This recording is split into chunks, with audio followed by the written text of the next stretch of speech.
So our agenda today is we are going to, of course, highlight the fact that it's our 50th reunion, and Jay will tell us more about that. We welcome your participation to sign up to be in partnership with our class of 18. So Jay has a sign up over there on the circular table. And then, of course, to receive more information about the Center on Civility and Democratic Engagement, we have the sign up when you came in. And we are so excited to also celebrate the 150th anniversary of the founding of the University of California. So we have big anniversaries to celebrate, so we can clap for that too. So we're going to hear from Dean Brady. We're so fortunate to have the Dean of the Goldman School with us today. It's impossible to tell you all the wonderful things that he has done, but he started out studying math and physics, and then quickly ended up being more interested in politics and public policy. Spent 4 years in Washington, and then ended up at MIT to complete doctorates in politics and economics. He came to Berkeley for his first teaching post in 1978, which was the Graduate School of Public Policy, and now, 30 years later, he's our dean. He's taken on many challenges beautifully, and there's so many milestones he's accomplished. And the way he puts it, these are exciting times for the Goldman School. Thank you, Dean Brady, for being with us this morning. Great. It's a pleasure. Actually, a piece of the story you might find interesting is that I actually had to leave Berkeley in 1984 because it was clear I was never going to get tenure and never amount to much. So I really appreciate the fact that Berkeley has a sort of a desire to bring back losers. And here I am. Second chance, yeah. I want to tell you about a bunch of things, just briefly about the Goldman School and about the Center for Civility and Democratic Engagement, which we're very excited about. But then I want to talk about free speech, the importance of free speech, the importance of civilization of the dialogue, as I call it, and then democratic engagement. And I'm going to try to do this quickly, but I just want to set the tone for what we're doing today. I mean, what a place to talk about this, just the place. And you know, the free speech movement really changed America in fundamental ways. It changed American democracy by making universities places where there was more vigorous and intense debate about political issues. And that's been really important for American democracy. Although, as I'll say, it's maybe also our curse, as recent events may have indicated. Let me go back to GSPP. GSPP was started in 1969. The idea was that a lot of schools of public administration focused on how do you take laws and implement them, but not much on whether it was a good law to begin with. And in fact, we let lawyers write the laws. And we all know, with all due respect to the lawyers in the audience, that's not necessarily a good idea. So what the whole idea of the Goldman School was actually to bring together law, economics, political science, social psychology, engineering even, and all sorts of disciplines in an interdisciplinary mix so that when we were thinking about a new law, we could actually bring all that we know to bear on coming up with the best possible law. And of course, that means we need lawyers, but it also means we need people who know something about the substance of each area. And that's what the Goldman School has done. We're rated by U.S. News and World Report as the #1 public policy school in the country, which is nice. Our focus is on using reason. It's been a little hard the last 2 years to convince our students that the focus we have on reason is necessarily the best way to think about public policy, because unreason and sometimes lack of evidence, lack of facts, seems to have held so much sway. But luckily, we've had important moments where it was clear that good analysis had an impact. And for example, in the midst of the debate on whether or not to repeal Obamacare, the Congressional Budget Office, which is staffed by a lot of GSPP alums, and in fact, the office that came up with the analysis I'm about to describe was exactly led by a GSPP alum, and the person who did the major analysis was a GSPP alumnus. What the analysis was that had such an impact was the one number, really, 24 million. And it was a careful analysis that said, if we repealed Obamacare in the way that initially was proposed, 24 million people would lose their health care insurance within the next decade.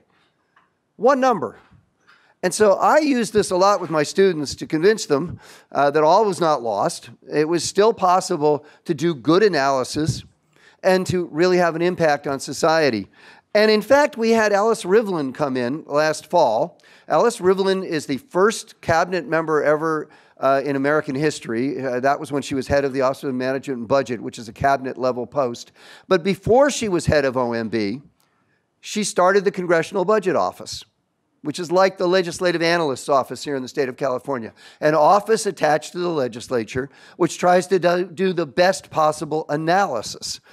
And so we had Alice in, and we talked about how important it was that the CBO scored bills. So that 24 million was part of the scoring process that the CBO does. And in fact, we had a bunch of students stand up just before she gave her speech, and they were all wearing T-shirts that said, "Act like every day is CBO Score Day." And they did the CBO Score cheer, which was, "Score, CBO, score, score, score, score." It was a lot of fun.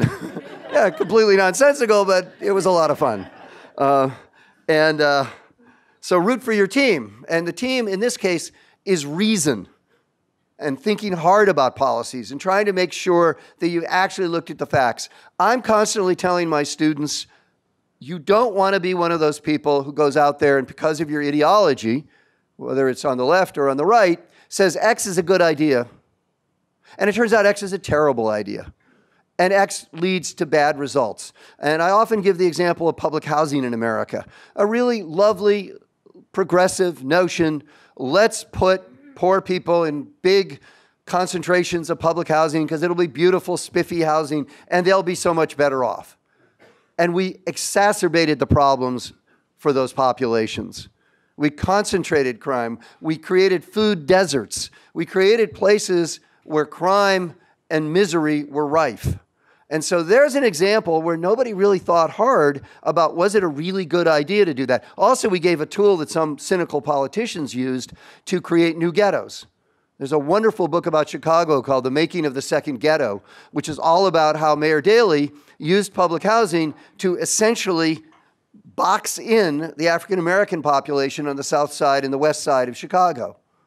So you've got to think a little bit about what the consequences are of the policies you're proposing. Just because it sounds good, just because your ideology says it's a good idea, doesn't mean it's a good idea. So we like to think of ourselves as perhaps not anti-ideological, but not consumed by ideological notions, really willing to look at the data and the evidence. Now, the Center for Civility and Democratic Engagement is part of that basic mission. The class of '68, thank you so much, came to us through a circuitous route. And we're so lucky you came to us. We were homeless. You were actually, you were homeless. That's true. Long, complicated story, which I will not tell. But we recognized a great group of people when we saw them, and we were so lucky to get attached to them and with them. And we've been working on really expanding what the center does with a focus on civility and democratic engagement. So I thank the class of '68. Okay, let me just talk about the subject at hand. Let me read the First Amendment. It's really an important amendment. Congress shall make no law respecting the establishment of religion or prohibiting the free exercise thereof. Okay, that's not what we're going to focus on today. Or abridging the freedom of speech or of the press or the right of the people peaceably to assemble, which, by the way, is sometimes overlooked, that protest is actually in the Constitution, peaceable protest, and to petition the government for a redress of grievances. That's in the First Amendment. And I take that as sacred, to be honest, and an extraordinarily important part of American democracy. So free speech. By the way, note that in discussing free speech, it doesn't really talk a lot about giving money to candidates. And so that's an issue that continues to vex American politics as to what degree money is speech. But I'm not going to talk about that today. That's an important and interesting issue. But I want to talk about free speech and the First Amendment and the way the Supreme Court has interpreted it. So in America, much to the surprise, actually, of many of our students who come to me and say, well, there's laws against hate crimes, aren't there? And I say, yes. And so there's laws against hate speech, right? And I say, no, there's not. And they say, why not? And I said, well, who's going to judge what hate speech is? You may know it when you see it, you think, but other people may have an entirely different version of what hate speech is. And therefore, if we're really going to protect the First Amendment, we pretty much have to go all out with it and say even despicable people should be allowed free speech and that we should protect their right to free speech to the extent that they don't try to directly incite violence. You're not allowed to do that, although you are allowed to talk about violence and even talk about how you might think violent ways are a way to solve the problems of America. What you can't do is sort of directly incite violence, like say, okay, we're all going to get together, we're going to walk out the door here, and we're going to burn Sproul Hall. Can't do that, just in case you want to make sure you don't do that. Okay, so the other thing I tell my students, for example, you may not like Milo Yiannopoulos. I don't like Milo Yiannopoulos. I think he's a bloviator. I think he's really just somebody who's trying to create controversy. I don't think he adds much to the public debate. But on the other hand, he has a right to be invited by a student group here on campus and a right to speak. Just like Angela Davis, who's on the left, has the same kind of rights. And if we're going to try to limit Milo, then probably somebody else is going to try to limit Angela Davis or other people, and that is going to mean we'll have a limited spectrum of people talking anywhere, and we may miss important truths about the problems in the world. And I'm a very big believer that people are the best judge of their own needs, concerns, and desires. Now, that doesn't mean that people are necessarily the best formulators of public policy. And that's why I run a public policy school, because I think professionals can help make public policies better. But I do think that it's incumbent upon us as professionals to work with people to make sure, to work directly with people, to make sure we understand their needs and solve their actual problems. Okay, so what has happened at Berkeley here? Well, as you know, Milo did say he was going to come. At one turn of events, he came, but in fact, we had to cancel the event a few hours beforehand. And by the way, this was not entirely Milo's fault. It was also the fact that there was a group called Antifa, people on the left. I'm really not sure how to describe them. They're anarchists in my mind is probably the best description. And they wanted violence. And they created a bit of violence before the first go-around with Milo. And as a result, we ended up canceling the event. I would argue we probably did the right thing there because it was so dangerous. But I would also argue that we probably hadn't thought hard enough about how we had to protect the venue more carefully than we had. Although it's hard, it's easy to be a Monday morning quarterback.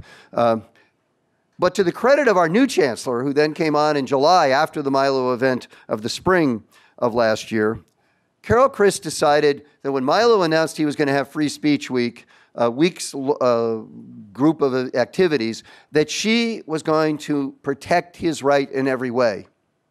Then, as it became clear that actually some of these events were fantasy, and I mean that, I'm not making that up, it turns out people started contacting us here at Cal and saying, I am listed as one of the speakers for Milo Yiannopoulos. Nobody has ever talked to me about coming to Cal. What's going on?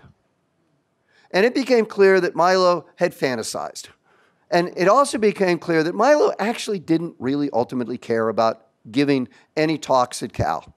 What he cared about was creating an event in which eventually we would say, we've got to cancel the event because we're frightened of the people you're bringing. And then he could go to the internet and claim how badly he'd been treated and his free speech rights had been violated. So our chancellor decided, I'm going to play chicken with this guy, and I'm going to make sure he's the first one to swerve. And that's exactly what happened. So we put enormous amounts of money into bringing police from UC campuses around the state We put together a plan that worked, actually, and then in the end, it turned out that the group that was sponsoring the event, the Berkeley Patriot Society, Dan Lindheim knows a lot about this because he has talked with these people and I think understands better what some of their motivations are. But that group, in the end, sort of decided to cancel basically the Free Speech Week. Milo just came, nevertheless, on a Sunday. He gave a short 15-minute speech. He was fully protected. He then went away, and then we got headlines, such as my favorite was the LA Times that said, the Coachella of conservatism fizzles. The most expensive photo op ever for Milo Yiannopoulos. And in the end, by the way, we spent about $4 million. Money we could have used in much better ways. We are hoping, and I think universities around the country are hoping, that our success is going to mean we're going to get less of this kind of nonsense with people who are really just trying to create controversy in the hopes their events will be canceled and therefore that they can scream that their free speech rights have been violated.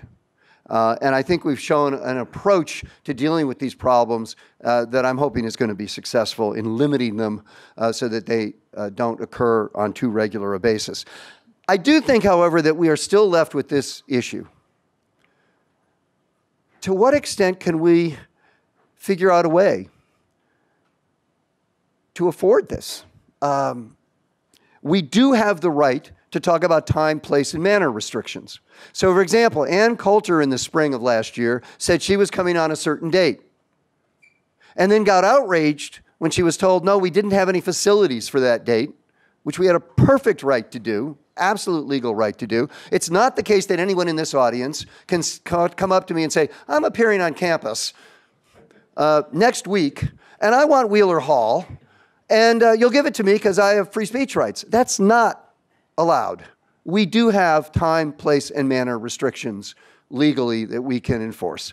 And so we gave her a subsequent week. She brilliantly turned in that into an affront because she claimed that it was a terrible time for her to come and speak because it was what she called dead week. I actually think she would have gotten a larger crowd because it was the week between the end of classes and exams, and there might have been more students willing to spend an hour or two in a break from studies to go hear her speak. But nevertheless, she managed to turn it into a major affront.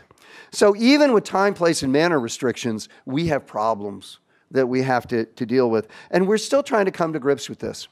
So for example, right now a student group can be formed, and Dan, you may correct me if I've got this wrong, but I think you only need 2 students to sign a petition and they can start a student group, some small number of students. And that's true of the Berkeley Patriot Group. It was a very small group of students who then went and invited Milo Yiannopoulos. Should we have some higher threshold for the number of students before we say they're allowed to invite speakers to Cal? And exactly how far can we push that without violating somebody's free speech rights? So we're in the midst of trying to understand those various things and to get policies that in the end allow us to run the university. I mean, the real fear is with Milo, we had to cordon off a whole area of campus. All of us were asked, since I'm on the north end of campus, could we take overflows from classes into our classrooms at the north side? There's events that occur at night in Eshelman Hall, which is the student ASUC center. Could we take some of those up on the north end? The library took a bunch of, actually, I think things maybe were actually moved from the library to the north end. But anyway, stuff moved north is the point. That disrupted the whole campus for several days. And yet we had to do it to make sure that we provided a peaceful atmosphere and we could go forward with the Milo events. So that's free speech. That gets me to the next thing, which is universities, to my mind, are about what I call the civilization of the dialogue. We want a civilization in which we all talk with one another. And I think of universities as very special places where everybody can be brought together and in a place where academic freedom is observed, where people's free speech rights are observed, and where there's decency and civility, we can discuss tough problems. And the free speech problems suggest that's hard in some areas, but we've got to think of methods of doing that. So, for example, on March 20th, we have Stephen Moore, who is a conservative economist who's advised Donald Trump, coming to debate Robert Reich here on campus. And that should be fun. March 20th, and I think it's, Lynn, is it Chevron? Yeah, it is. It's Chevron Auditorium? Yes. I'm going to be moderating. That should be fun. You know, okay, guys, down. But actually, one of the wonderful things about Bob Reich, and I don't know Stephen Moore, so I can't say, but Bob is an incredibly civil human being. And so therefore, I'm hopeful this will be a really interesting interchange. But the question is, how can we do better at having a place, a locale, where we can get away from the polarization in America and have really good interchanges so we can actually maybe come to ways of solving problems. So, for example, the Goldman School last summer and spring put together groups of people who were interested in the cap and trade policies and another group that was interested in environmental justice. The environmental justice people felt, with some reason, that cap and trade was allowing people to buy credits so they could continue to pollute in low-income neighborhoods, like West Oakland, like Richmond. And therefore felt cap and trade was a bad idea, and that basically they weren't much concerned about CO2. They were concerned about diesel fumes in West Oakland, which create terrible health problems, especially for children. So we brought these people together in a series of rather interesting discussions, everybody at the table. And in the end, we hammered out an idea of how to solve the problem. And basically it comes down to this, is that historically, so here's the pollution level in an area right here, and the pollution area level in those areas is up here. And the ambient pollution approach to this is to bring the ambient level down and then this goes down. But that's incredibly expensive because you're getting lower pollution levels than you need, if you pardon the phrase, in some areas, and you're really not helping as much as you want the areas that have the real problems. So instead, we said, what would happen if we could bring down the levels in those areas that are most harshly hit by diesel fuel, for example. And it turns out we couldn't have done that 20 years ago. But we recognized that there now are sensors that have been developed, actually by people at Cal, that you can put every 100 feet. And you can measure with these sensors, using then Wi-Fi to deliver data, and with big data, you can figure out where the problems lie and start crafting solutions that are cheap, but effective to solve the problem. And so we used the University of California, the Goldman School of Public Policy, and our Center for Environmental Public Policy to have a dialogue, a civilized dialogue, most of the time. There were some moments, interesting moments, but civilized dialogue most of the time that led to a compromise that then was put into a bill that was passed last summer, which now is going to solve some of these problems. So let me just finish with talking about democratic engagement. I have to mention that this is the cover of my new book called Unequal and Unrepresented, The Political Inequality and the People's Voice in the New Gilded Age, coming out of Princeton University Press. I just finished reading the proofs yesterday, so this is going to come out in about 2 months. And that's all about how unequal democratic engagement is in America right now, and how this poses a major problem for America, and how we have to think about finding new ways to increase democratic engagement, and also, I would argue, to decrease the amount of money in politics. And that the really awful thing that's happening now with increasing inequality is that you have lots of very, very, very rich people who are putting enormous sums of money into politics. And you see this, by the way, in all the indices of lobbying activity, of money given to campaigns and so forth. And that, I think, is distorting the democratic process. And so our book is all about that. I wrote it with co-author Kay Lehman-Schlossman and a longtime collaborator, Sidney Verba. Okay, so we have before us problems with respect to figuring out how to ensure that we protect free speech, but we somehow have time, place, and manner restrictions that allow a university, for example, to move forward. We have to figure out new ways of dialogue along the lines of the one that I described. And finally, we've got to figure out how to solve the problem of unequal democratic engagement, because it means that low-income communities, especially underrepresented minority communities, they have much less representation in the political process than I would think they deserve, given the norm of equality in the sphere of democracy that we have in America, and that I think distorts the policy process in ways that are problematic. And I think the environmental justice people, for example, they had a case. They had been neglected. But we found a way to solve the problem that was actually cost effective. So there are solutions to these kinds of problems. Finally, let me mention that if you want to hear more about this, there's a very fun interview that I did with Carol Christ on the internet. If you type in Henry Brady, Carol Christ, and free speech, it will come up. It's on our UC Public Policy internet channel. It has a lot of different interviews with different people, but specifically that one was quite lively and a lot of fun. Carol was incredibly engaged during the whole interview. It's something she feels passionately about, and you'll see it in the interview, and I recommend it to you. Anyway, those are the issues. Have fun discussing them. They're tough ones, but I think there are solutions. Thank you.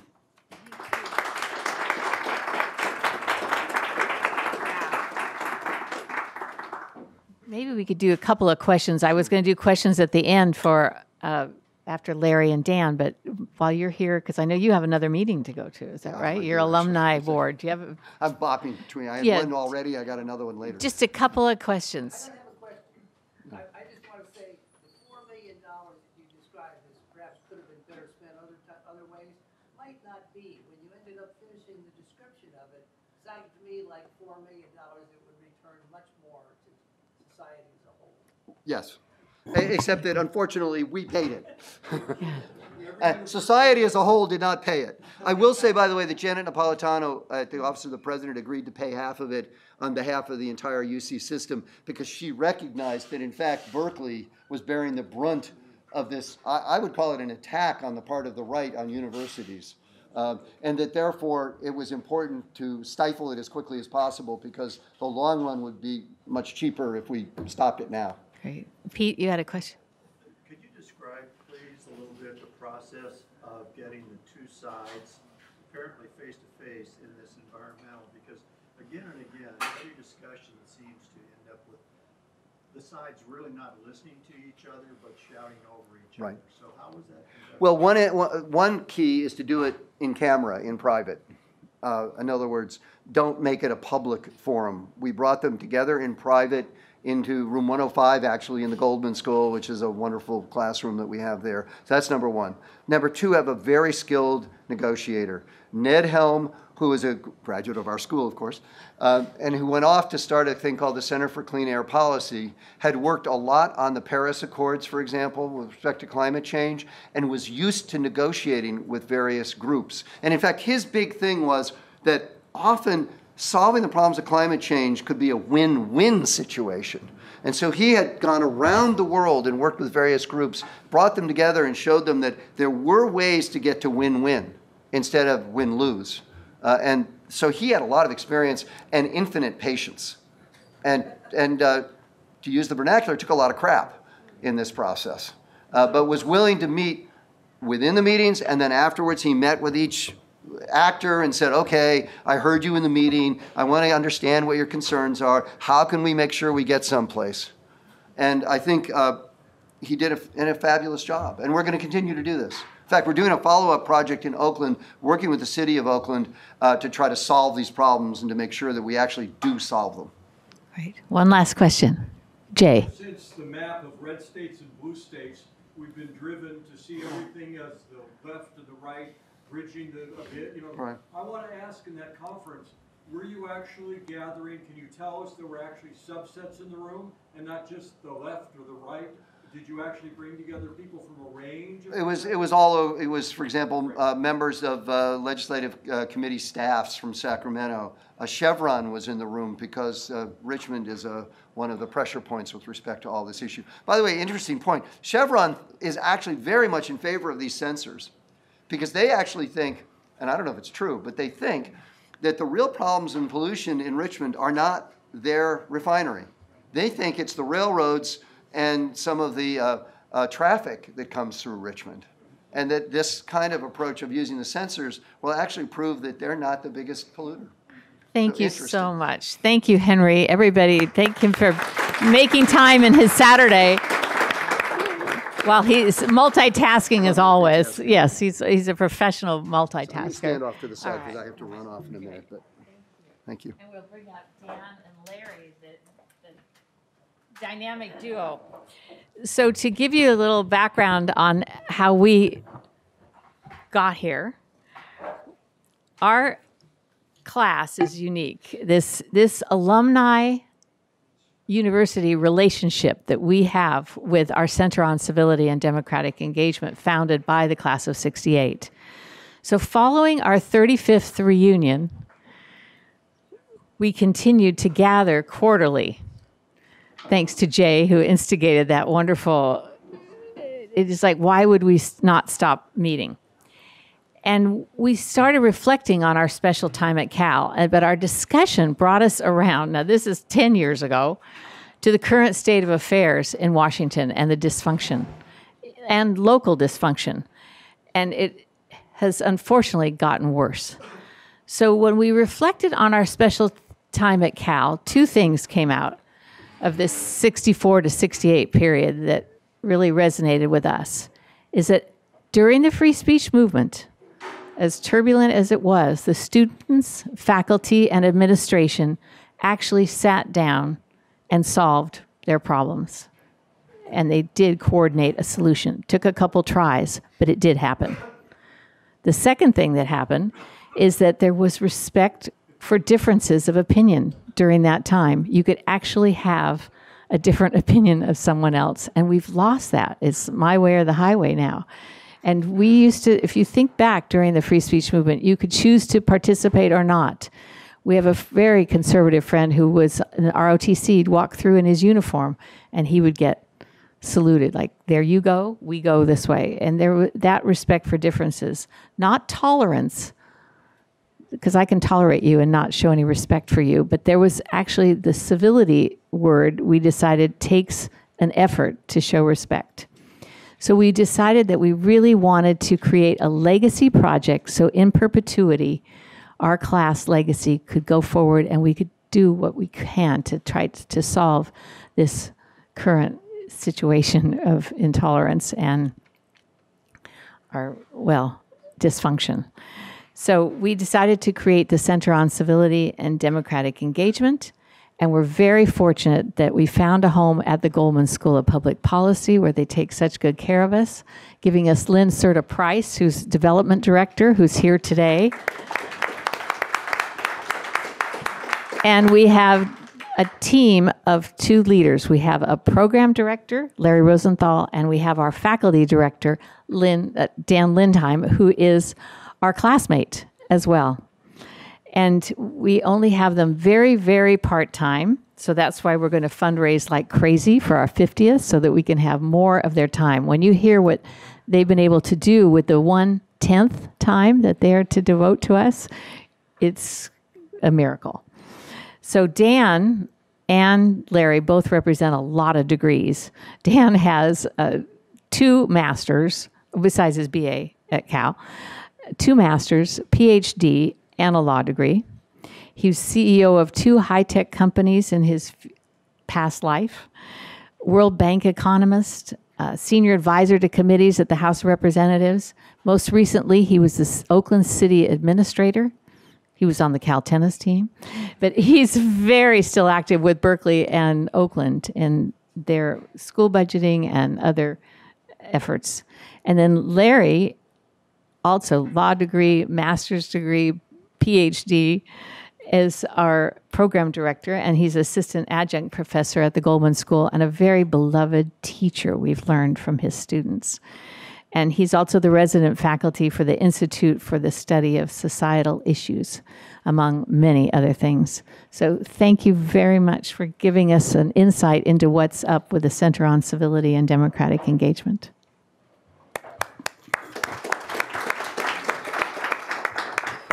So I'll talk first. I was trying to show off wearing my leather jacket. I wear it maybe once every 10 years.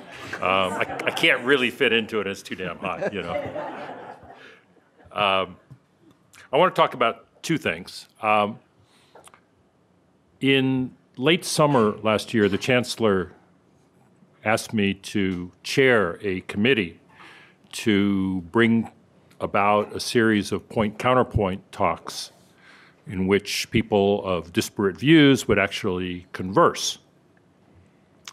And I thought this was a great opportunity to bring people on campus together, so I went out and created a committee. And in order to create the committee, I had to go out and talk to every single student group there was, including the Berkeley Patriot and the Berkeley Republicans and the Young Democrats and everybody else, which was a fascinating experience. And you know, among the issues that I learned very quickly was it wasn't that anybody really wanted to bring Milo to campus. I don't think anybody really did. The issue was that the campus Republicans and the Berkeley Patriot, and they're sort of flip-flop as to who's in which, for what it's worth, basically just felt that they didn't really have a voice on campus and that many of the students were not interested in hearing anything that they had to say, and they felt like their voices and their ability to invite people was really very restricted. So I think basically, you know, I was going to synthesize all of the conversations I had with them. You know, basically they wanted to tweak the administration and say, look, you know, we're going to bring our views and make it available, and we'd like to be considered a decent group, and we don't want the other students to be blocking us from having these views. I don't think they really were concerned about what the impact of any of this had on anybody else. I don't think they were particularly concerned about that. They had fairly a narrow view that we're not being properly respected on campus, and damn it, we're going to do something with it. Anyway, created this committee of wide range of students and faculty, and we met various times and talked about, okay, what kind of people do we want to have talk to each other and what's missing on campus? And we came up with a series of different people who might represent, let's just say, serious voices from different political perspectives, and then tried to bring these about. So let me just cut to the quick and tell you, it is very difficult, A, getting Republican/conservative voices to come to campus. It is almost impossible to get somebody in an elected office who is not from California to come to California during an election year, and I'll tell you about that in a minute. But just even putting those two things aside, it's easy to have a conference, it's easy to have a speaker. It's not so easy to get two people to talk to each other on the same date in the same place. And so we've really had a terrible time, and the talk that's coming up on March 20th that Henry mentioned with Bob Reich and Stephen Moore is the first event that's actually taking place. I'll tell you about some of the others that we have been trying to do. But anyway, that's 5 to 6:30. It'll be at iHouse, and it is open to everybody. My guess is it will be very well attended, so you will want to get there early. I don't know what the ticketing is going to be. That's all being figured out as we speak. But anyway, the general idea, in a certain sense, was, okay, Berkeley's open to views from all points of view. Berkeley's open to discussion for all points of view, and we're going to do our very best to make those come about. And I got involved in it because of my position with the center, and so the center really is responsible for making these things happen.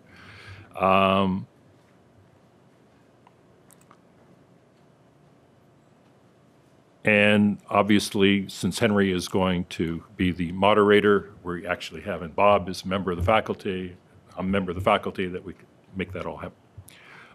Some of the other people we've been trying to get, we had John Kasich coming to talk with Ron Dellums.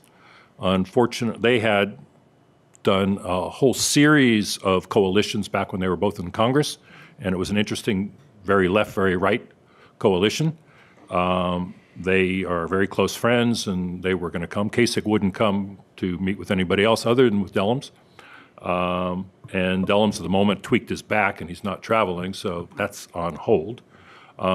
We had Barbara Lee, the current congresswoman from this area, who just put a measure through the Appropriations Committee, through the Republican-controlled Appropriations Committee, to revoke the AUMF, the authorization of the use of military force, which came after 9/11 and which has been the justification for every use of force since 9/11, and to debate or to discuss with other members of the Appropriations Committee about how that came about. How was it that people from left and right could actually come up with that and get something actually through a committee?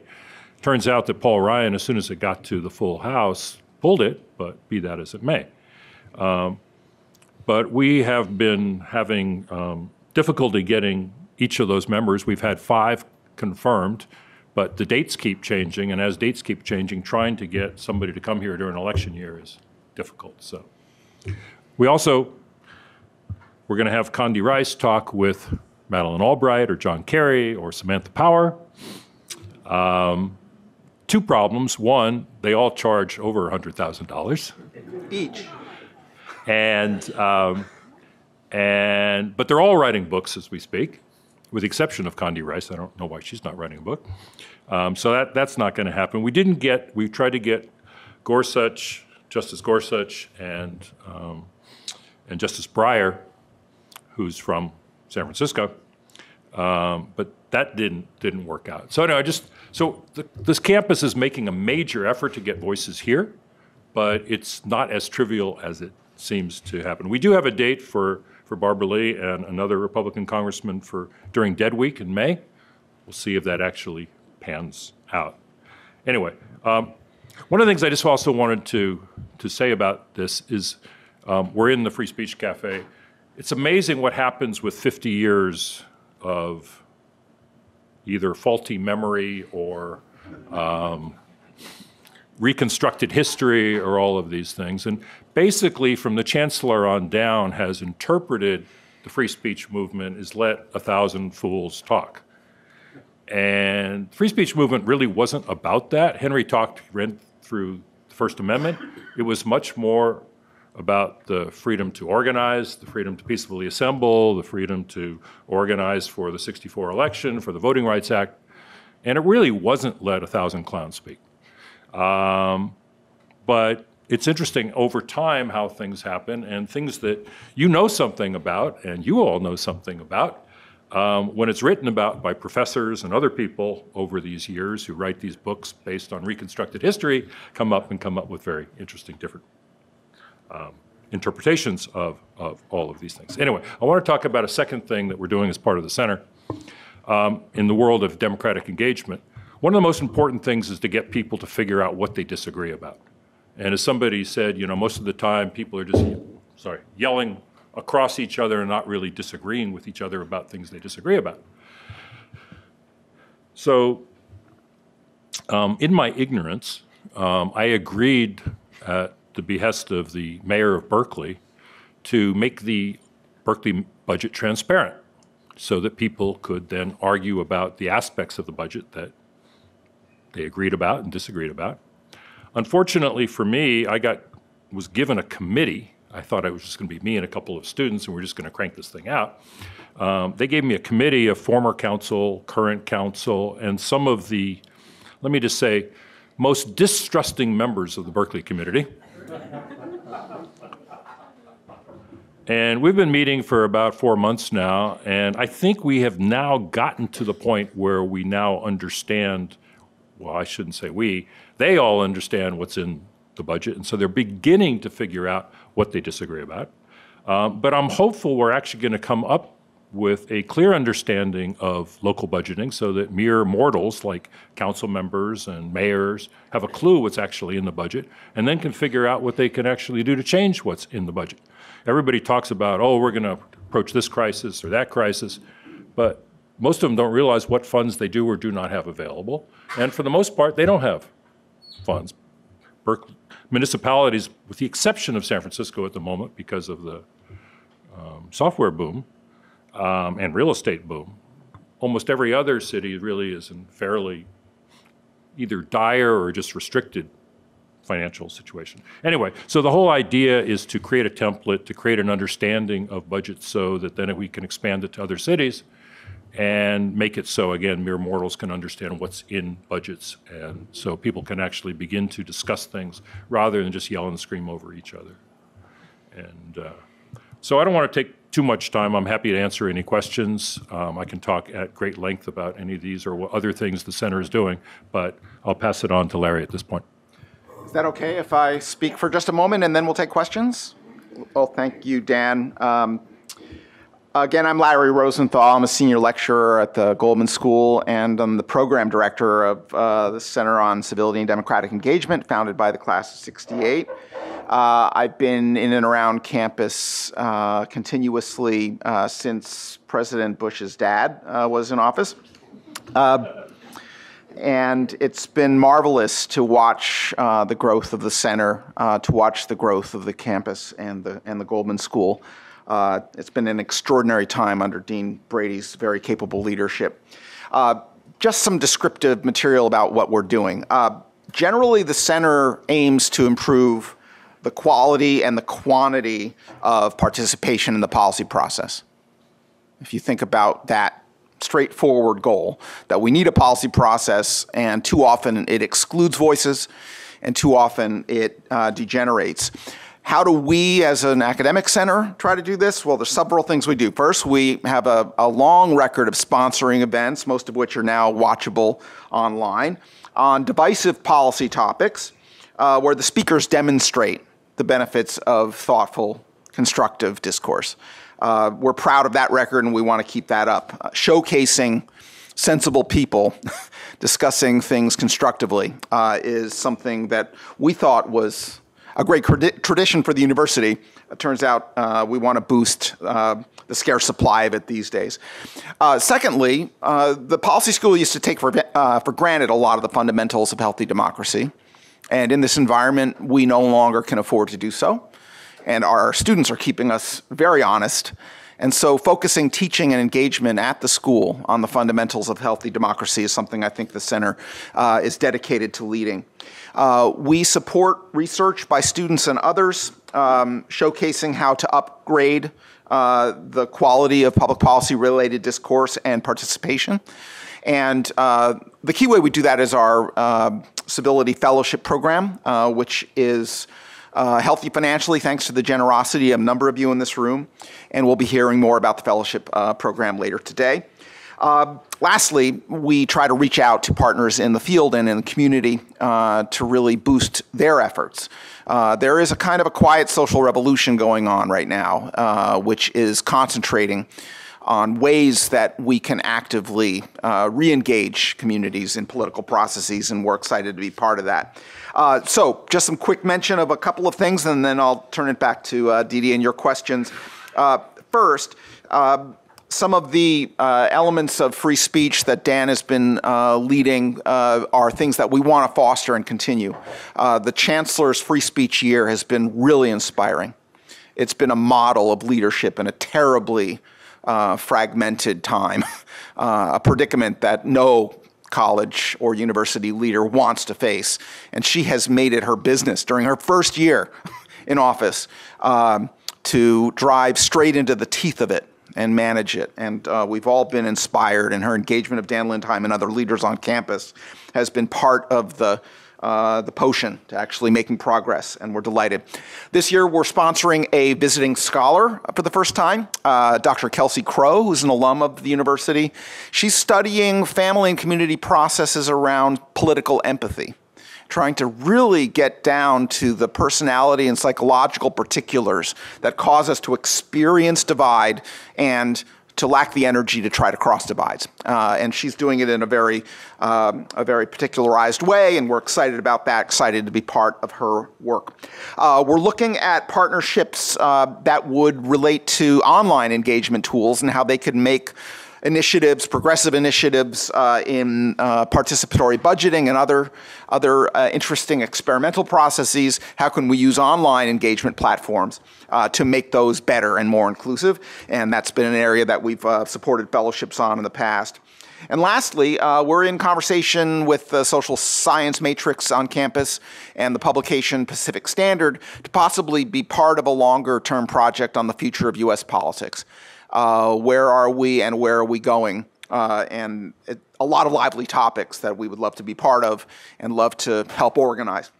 So let me say that we're very pleased to participate in the gatherings. and this is a particularly august moment for the class of '68.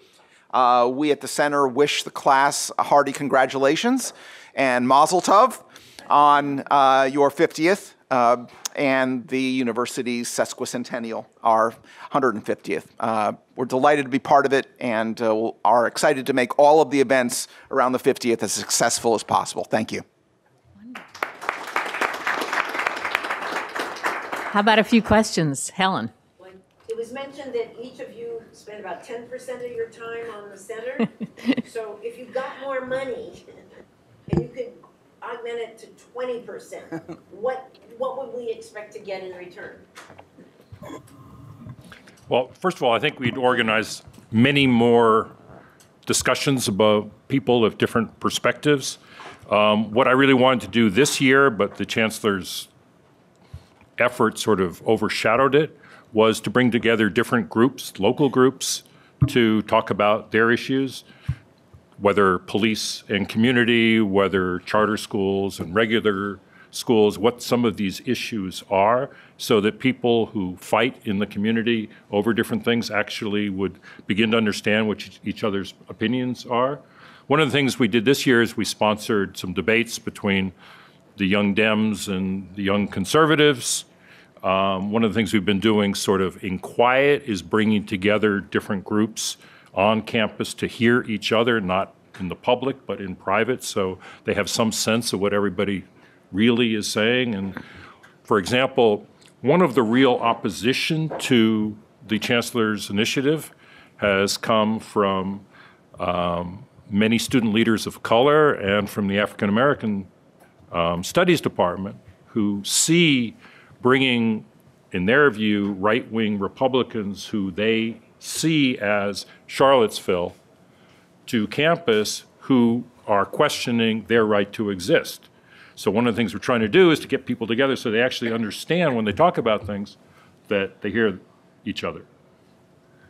But we have only minimum mind share and time. We both teach a fairly heavy load of courses. And so if we had more time, we'd be organizing many more convenings. I think that would be the first thing.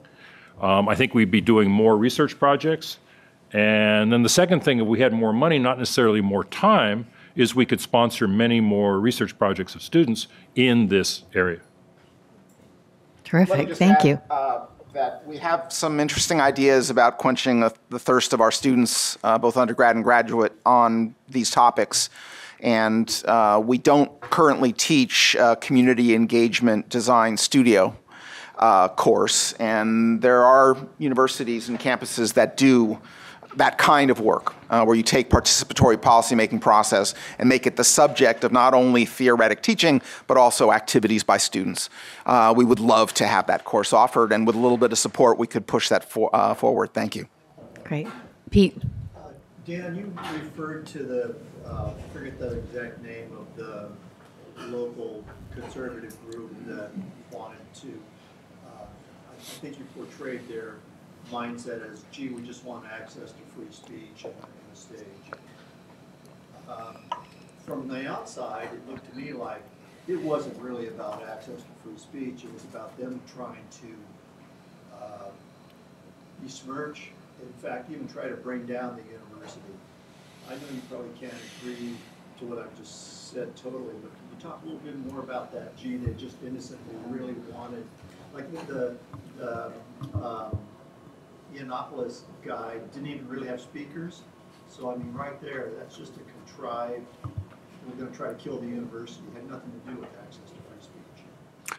So I think I used the word tweak the university. So I intended that one of their objectives was to stick a finger in the eye of the university because they felt like they were not being properly seen or properly respected. Each of the groups who sponsored Yiannopoulos said, we don't care what Yiannopoulos has to say.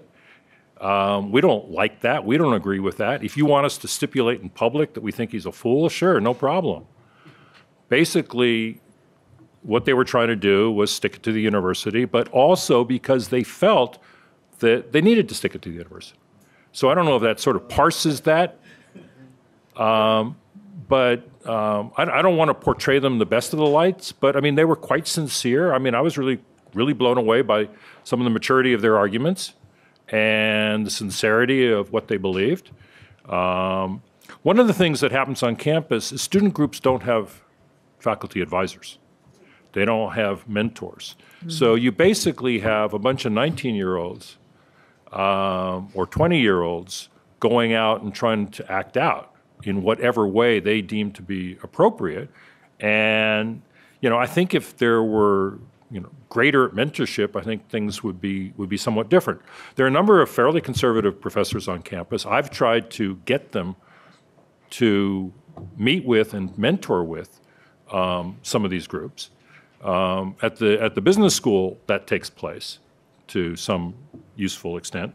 But a lot of these other groups don't have that mentorship, and so I've gone out of my way to try to mix and match people and to provide some kind of mentorship for them. I'm not the appropriate person to mentor those particular groups. But on the same token, I've tried to reach out to other groups and at least give them whatever benefit of what I know that can be of use to them. And gentleman from the free speech movement, I love in the green shirt. I don't know your name. Yeah, I'm leading a class in Alameda on civil disagreement, how to talk to people you don't like. And I thought it would be about teaching people logic. It's actually, the problem is really emotion. People cannot deal with their emotion. I'm just wondering if you know about this group called Better Angels, which comes from Lincoln's inaugural address. It's a nationwide group that puts together equally balanced community organizations, blue and red, and then teaches them how to have public discussions of controversial issues. Better Angels is a model organization and a number of others, including the Village Square and Living Room Conversations.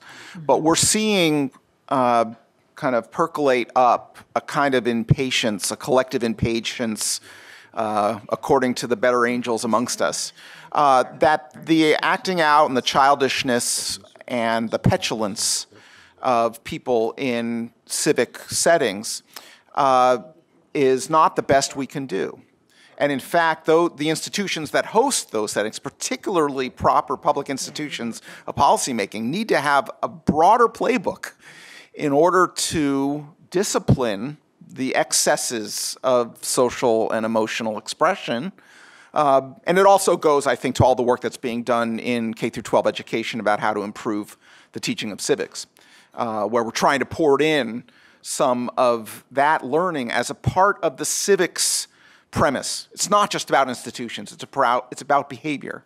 And there's a lot of really interesting and constructive voices that are pushing, I think, a kind of a coalescing movement on that front. And I'm thankful that you brought it up. Great, thank you. Let's do a couple more and then we'll get to our group discussions. Larry. When I've spoken to you guys before on how can we augment the impact of the center, you basically said, just told me that it's a three-letter word, and that's FTE, which you mentioned this morning. And without stepping on your toes or Dean Henry's toes, do you think it's possible to budget what you need and come up with a discrete donor fund to address it? Something that we, as classmates, may want to target? You just hit the nail on the head. That's our 50th reunion gift. That's what we really want to focus on, doing just that, Larry. So he's talking about what kind of a fund do we need. I mean, the goal would be $2 million. That's our goal. But to make it happen. There are two issues. One is FTE. I mean, and at the moment, both Larry and I really donate our time to this effort. I mean, so one issue is FTE. Also, the issue is money to support students to do research and to support even faculty-based research on some of these issues. So it's an amalgam of those things. At the moment, since basically we're doing it on a shoestring. It's, you know, it's our contributions, and we're doing as much as we can with what we've got. So we'll make a full court press to make that change. Brad? Thank you for the spirit of your question. Exactly. You hit the nail on the head. To follow up on that question, last year I made an additional contribution to the center and asked that it be earmarked for support of free speech activities. I did that without knowing that there was a discrete use that could be put to it, but with confidence and faith that the money would be used well. So I'm going to do that again this year. Thank you. In my contribution to the center, and I urge everybody else to think about doing that too. This really is, I think, a very important activity for lots of reasons, having to do with public perception of the university, having to do with what the students here have an opportunity to see and learn.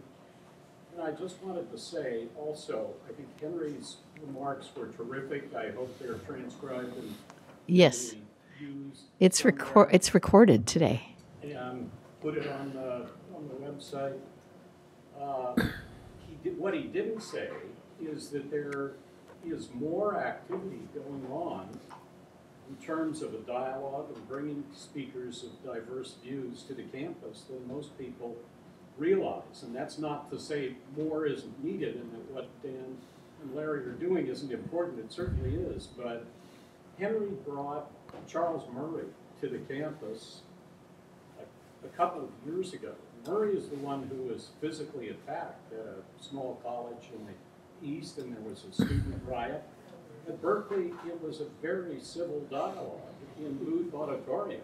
Now, it wasn't probably particularly well publicized by the media, and Murray isn't the kind of name that attracts others like Antifa, but we need to publicize the fact that there is more going on somehow, and I think we can help in that effort.